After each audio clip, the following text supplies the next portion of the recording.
तो पति पत्नी का रिश्ता खुश चले इसके लिए क्या कॉन्सेप्ट चाहिए? एक तो आपने सिखाया था कि पत्नी तो अनिरुद्धाचार्य जी ने भाभी जी को आखिरी बार आई लव यू कब बोला था? हो गए होंगे महीने भर। महीना?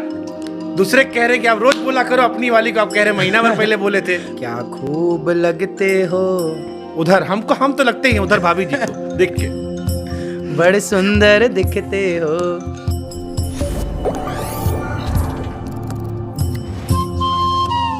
तो पति पत्नी का रिश्ता खुश चले इसके लिए क्या कॉन्सेप्ट चाहिए? एक तो आपने सिखाया था कि पत्नी मुंह पे उंगली रख लो, तो यही वाला कॉन्सेप्ट है, कुछ और भी कॉन्सेप्ट है? हाँ, ये भी ठीक है। सबसे उत्तम तो चुप है, मार लो खत्म।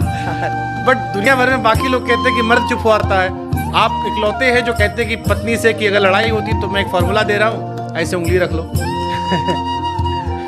सही है। तो देखिए, चुप रहने से ना कई बार बहुत सारा बोलने से ना विवाद खड़ा होता है। पति पत्नी में भी ना बहुत नहीं बोलना चाहिए। कई बात ना मजाक में भी की जाए तो कुछ पत्नियां कुछ पति उसे दिल में ले लेते हैं, उस बात पर सोचने लग जाते हैं, जिसके कारण उनके रिश्तों में तनाव हो जाता है, गलतफहमी पैदा हो जाती है और तलाक तक की नौबत आ जाती है। इसलिए पति पत्नी के रिश्ते ना कैसे चलते हैं उसका एक फार्मूला आपके काम आएगा। हमारा ब्याह नहीं हुआ, बता दीजिए। पति पत्नी के रिश्ते को बेहतर बनाने के लिए ना सहनशीलता चाहिए। पत्थर जो होता है ना, मूर्तिकार उसे छेनी और हथौड़ी से मार मार के सुंदर सी मूर्ति तैयार कर देता है। पत्थर भी चोट खाए बिना पूजता नहीं है। तो जो पत्थर चोट खा के टूट गया वो कंकड़ बन गया, और जो पत्थर चोट सह गया वो शंकर बन गया। वाह! तो बस सहनशीलता होनी। तो ये दोनों होना चाहिए या खाली पत्नी होना चाहिए? पत्नी में और पति में। पति कुछ कहे तो पत्नी बर्दाश्त कर ले, पति कुछ कहे तो पत्नी, और पत्नी कुछ कहे तो पति, दोनों एक दूसरे को सुनते हुए समझते हुए चले। देखिए, महाराज जी ने कहा कहीं कहीं झूठ बोल सकते हैं, लेकिन आप आज तो पति पत्नी दोनों सामने हैं। महाराज जी यहाँ कैमरे दिख रहे हैं, भाभी जी हमको दिख रही हैं, दर्शकों भले ना दिख रही हो। तो अगर अनिरुद्धाचार्य जी की लड़ाई होती है भाभी जी से, होती तो होगी वैवाहिक जीवन में, तो आप सॉरी बोलते हैं, भाभी सॉरी बोलती है? हम भी बोलते हैं, वो भी बोलते हैं। ज्यादा कौन?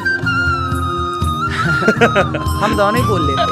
लड़ाई होती ही नहीं। आपकी टीम वाले कह रहे हैं भाभी जी बुलवाते हैं। लड़ाई की गुंजाइश कम है, क्योंकि रिश्ते भरोसे से चलते हैं, सहनशीलता से चलते हैं, और जहाँ सहनशीलता है, भरोसा है, वहाँ झगड़े। शादी के बाद प्यार का इजहार करना सही होता है? बिल्कुल सही होता है। तो अनिरुद्धाचार्य जी ने भाभी जी को आखिरी बार आई लव यू कब बोला था? हम तो बोलते ही रहते हैं। कब? और कथा में हम सबको बोलते हैं कि आप भी हर दूसरे तीसरे दिन आई लव यू बोलते रहा करो। रिश्ते बेहतर बनाने हैं तो हर दूसरे तीसरे दिन आई लव यू बोलते रहा करो। आपने आखिरी बार कब बोला था? आपने ये नहीं बताया मुझे। हो गए होंगे महीने भर। महीना? दूसरे कह रहे कि आप रोज बोला करो अपनी वाली को, आप कह रहे महीना भर पहले बोले थे। तो ऐसा है ना कि जहाँ झगड़े लड़ाई की ज्यादा संभावना वहाँ रोज बोलो, हाँ। दूसरे दिन में बोलो। और अपनी वाली जो लड़ाई झगड़े की संभावना नहीं है, जहाँ अच्छी है वहाँ मत बोलो। मतलब खराब हो तो वहाँ रोज बोलो, और अच्छी मिल जाए भी तो ना बोलो। तो बोलते रहा करो।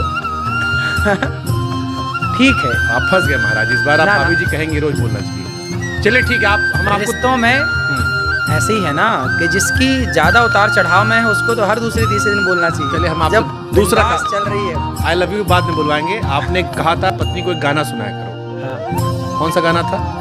आप बताइए। क्या खूब लगती हो। भाभी जी सामने बैठी हैं, आपकी आवाज़ इतनी मधुर है, हम चाहते हैं 4 लाइन आज भाभी जी को डेडिकेट कर दीजिए। हम तो गाते ही रहते हैं। तो आज हमने तो सब आज सामने बैठी है, उनको देखिए, मुस्कुरा के बता दीजिए। हम तो कथा में सबको कहते हैं कि ये सब करो। तो हम तो आपसे करवाने कह रहे हैं, जो आप कह रहे हैं हम आपकी बात आपसे कह रहे हैं कि उसको करके दिखाइए, ताकि हम लोग भी आगे अपनी बीवी गाएं।